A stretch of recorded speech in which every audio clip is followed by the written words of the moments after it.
la première des questions à poser, c'est existe-t-il un mode opératoire ou une procédure? Ceci pour s'assurer qu'il y a une référence, une manière de faire qui est unique, qui nous serve de référence.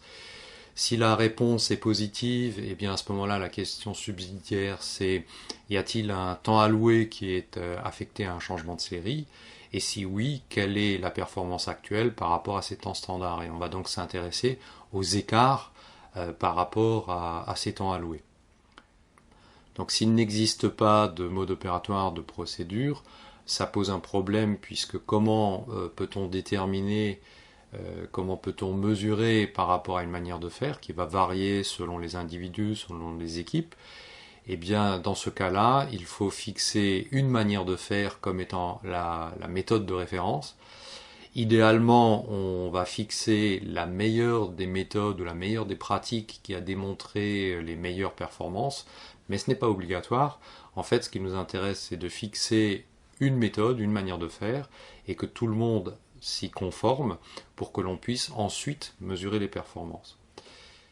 Une fois les performances mesurées par rapport à cette référence, on pourra rentrer en mode amélioration, mais tant qu'on ne s'est pas mis d'accord sur une référence, c'est extrêmement difficile, si on a de la variabilité dans les pratiques, de procéder ne serait-ce qu'à des constats. La deuxième question à se poser, c'est quelle est la définition finalement d'un changement de série? Où sont placées les bornes de ce changement? La définition que je fais mienne et qui doit être celle de la plupart des praticiens, c'est de la dernière pièce de la série finissante à la première pièce bonne de la nouvelle série qui est produite à cadence nominale. C'est très important, ça veut dire que premièrement, il faut que nous ayons une succession de pièces bonnes et que d'autre part, la remontée en vitesse, la remontée en cadence ait déjà été effectuée. Donc il ne faut pas encore qu'on soit en phase d'accélération, il faut vraiment qu'on soit à cadence nominale, c'est-à-dire dans les conditions normales de production. Il faut également vérifier que tout ce qui est nettoyage, stérilisation et ajustement soit bien inclus dans la durée de changement de série. Trop souvent, dans certains milieux, on considère que nettoyage, stérilisation, les ajustements et réglages font partie de la pratique professionnelle, sont des phases à valeur ajoutée. Dans la logique du SMED, non. On va tenter de réduire ces durées-là. Donc il faut absolument qu'on les ait intégrées dans le temps de changement de série, que ce ne soient pas des phases qui soient comptées à part. Donc si elles sont exclues, il faut les réintégrer ou alors réellement tenter de les minimiser par ailleurs. Une autre question que l'on peut poser, mais plus probablement c'est ce que le consultant va vérifier, c'est y a-t-il déjà eu un tracé de diagramme spaghetti?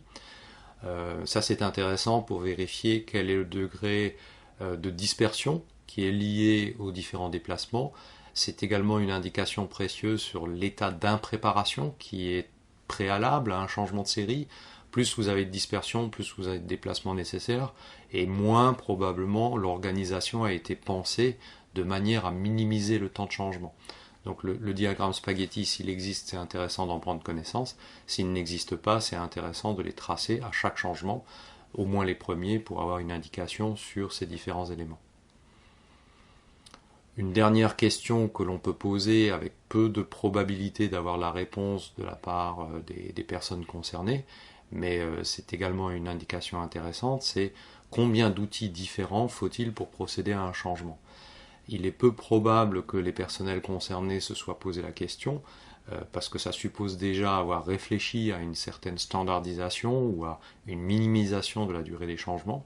C'est rarement le cas. Donc plus on a de variétés d'outils qui sont indispensables à ce changement, évidemment moins la standardisation a été pensée, et plus ce sont des facteurs de perte de temps, éventuellement de recherche d'outils, et de variabilité.